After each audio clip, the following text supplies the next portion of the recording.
Back in 1883, the Brooklyn Bridge was built. It wasn't long after that, after the turn of the century, a guy named George C. Parker had an idea, and that was to sell the Brooklyn Bridge. He would find unsuspecting tourists, and he would sell it. And it worked so well that he did it again. And he did it again. He was a con artist, but he found out this was his best con, so he just kind of let the others go for a while. And he would sell the Brooklyn Bridge. Sometimes he sold it for $5.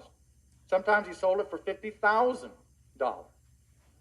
Police continually had to go up there and stop people who had just bought the bridge from putting up their toll booths because they were going to charge passage for every car that came across there on their new property.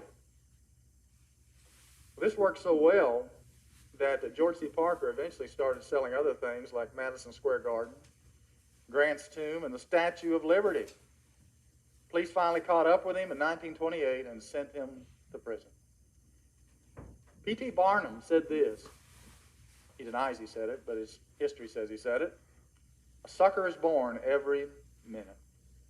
A sucker is born every minute. You know, Paul would probably say a sucker is in every pew. And hopefully you're not sitting by yourself in one pew. You can look down and maybe that's the one right over there. You foolish Galatians. You've bought the wrong bridge. You've bought the wrong bridge. Who has bewitched you? You see, Paul established these churches in Galatia. He established them right in trusting God, living by faith. Paul goes on to other responsibilities, other ministries. Here comes these Jewish legalists. They come in and say, now you've got to live by the law. It's about performance. It's not about what Christ did for you. It's about what you can do for God. Here are some rules. Here's some regulations. Here's some rituals that you have to keep. And as you do those things, then you can take the receipt and hold it in God's face and see, now, pay up, God.